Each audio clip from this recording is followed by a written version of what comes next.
rival, effectively, because it also gives China a industrial rival that is right on its border. If India succeeds, China has to start worrying a hell of a lot more about India than it does about the United States. So everything we Fair do enough. in the next 10 Not the years tack I thought you were changes gonna what take, you're but I talking feel about. This is really, really crucial for U.S. policymakers right now, and it's super important to be watching this.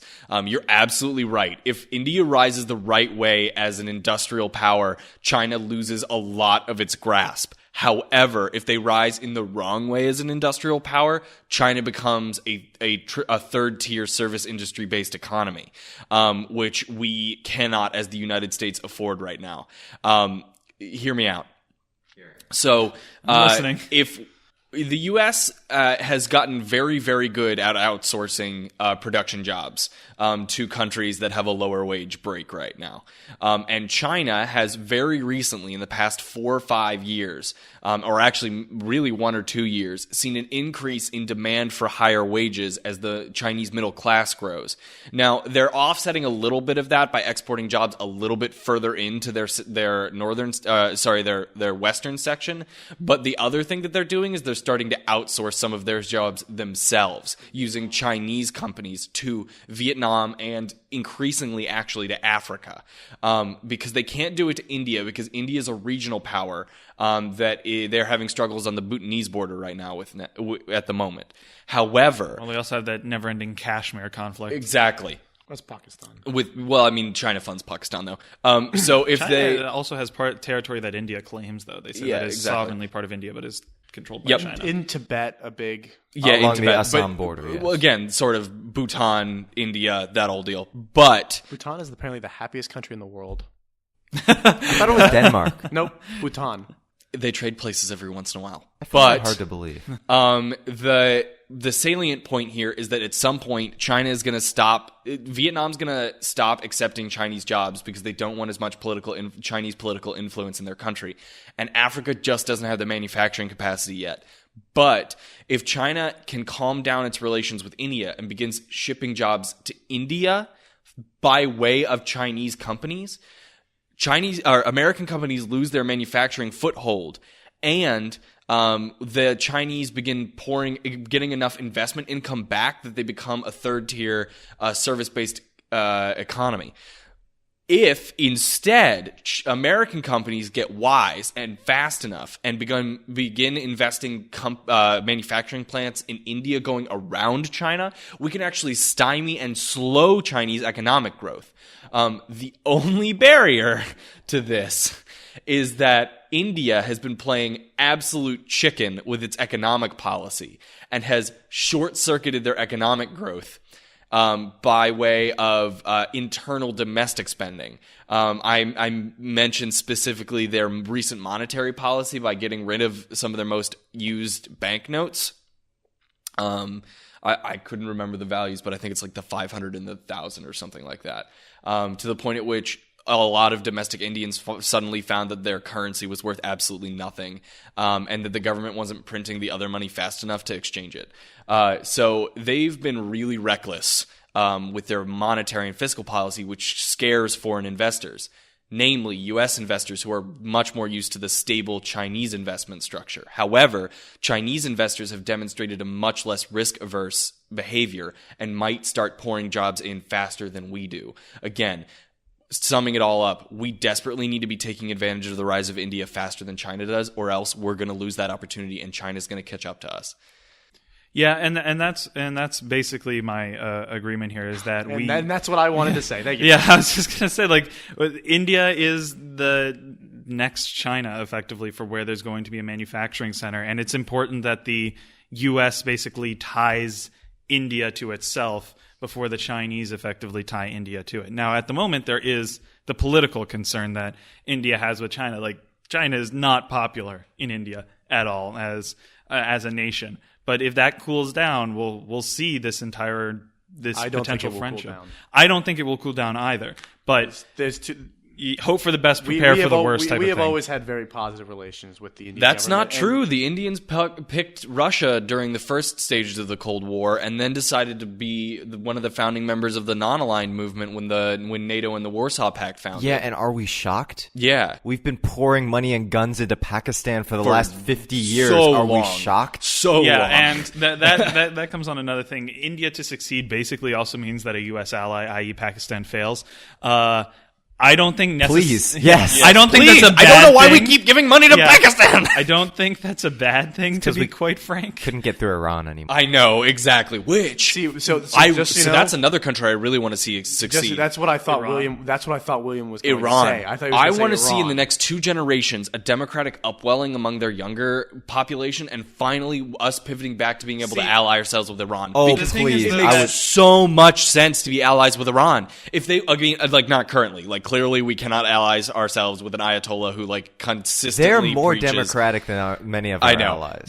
but still, the Ayatollah has enough power and consistently preaches a consistent religious message of down with the United States, like specifically us. But as soon I mean, as not so far away from some of the politicians here. Though. I know, but as soon as he dies, and he's pretty old, he could die naturally, or I don't know, a cigar, like who knows. But as soon as he dies, if the right liberal government is in place and the younger generations are there to like ensure that liberal government stays there, Iran could be one of our most valuable allies, to the point at which we might actually be able to drop Saudi Arabia, which would be awesome.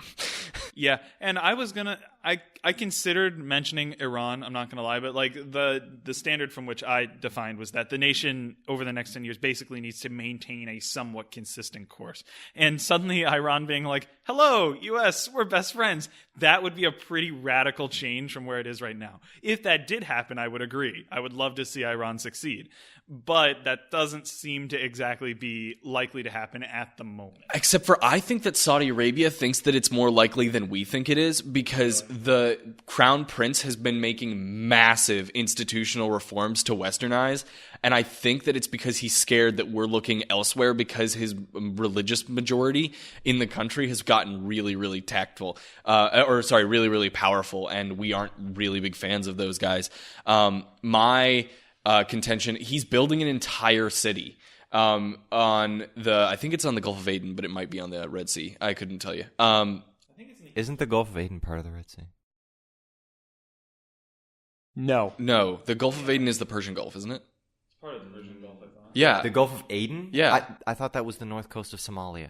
Aden is a city in Yemen. Oh, Aden. fair yeah? point. Yeah. Yep. Okay, sorry. Then either the Persian Gulf. I pride myself in my geography. I'm really pissed that it. Yeah, no, you're he right. was- Yep. You're right, So to the the south so the of Persian Gulf or It's the only Red part of Sea. It's not really part of the Red Sea. It's more part of the Yeah, Indian Ocean. it borders the Red So Sea. the Persian Gulf or the Red Sea, one of the two, he's building a resort town that loses all of the Sunni Muslim restrictions on women, or not all of them, but most of them, and drinking, and all of those religious restrictions that are present across the country. And it's literally just so the Western tourists will come and spend money and make the U.S.'s opinion of Saudi Arabia climb, is my contention. Or at least Europe's opinion of Saudi Arabia, because one of the biggest groups like groups of countries that's lobbying us to cut ties with Saudi Arabia is Europe. They're not a big fan of how we keep giving weapons to a country that could liably be thrown over by a Wahhabi Muslim uprising at some point.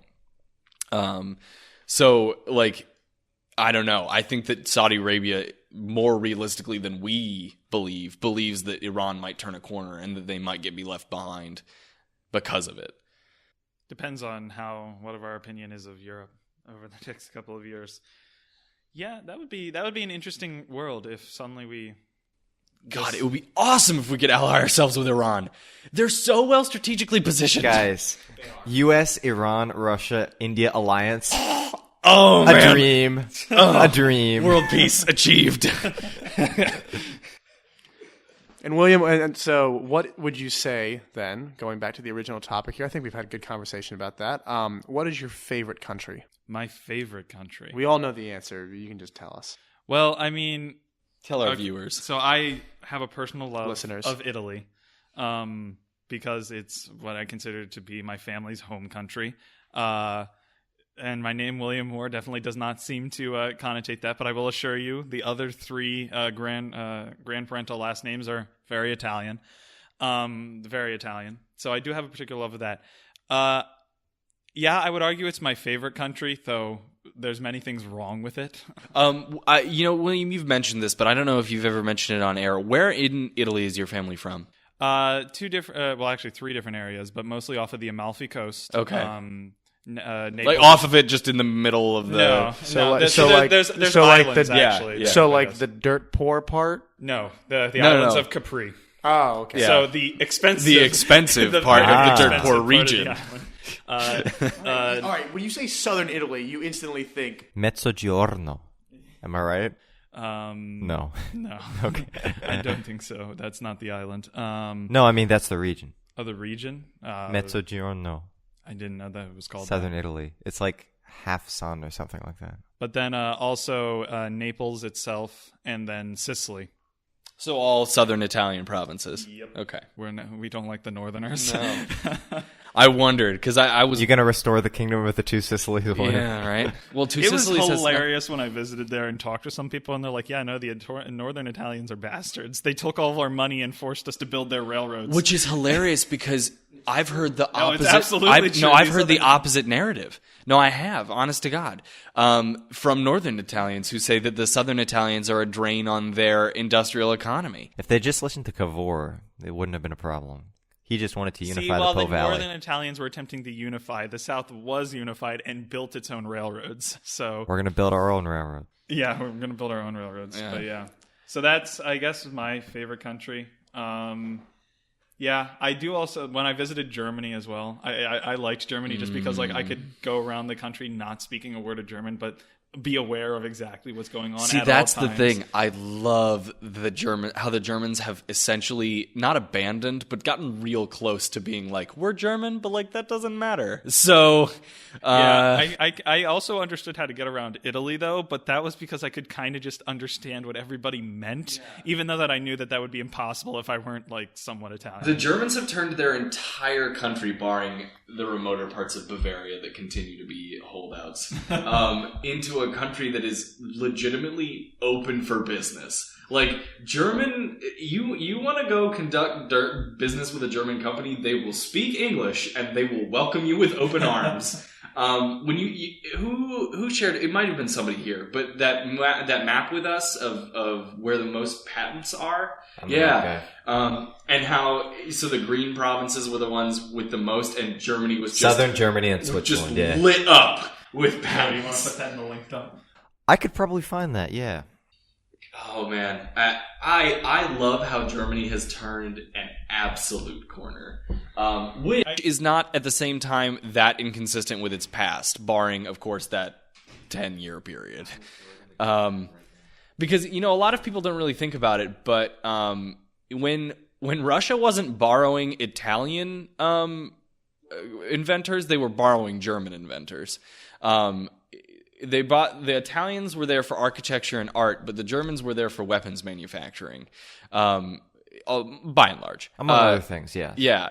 And so Germany has always sort of been this open in recognition of they were sort of the middle of Europe, equidistant between France between France and sort of the labor heavy portions of Europe, that being the sort of Eastern Bloc countries. And more than happy to be that overland trade route.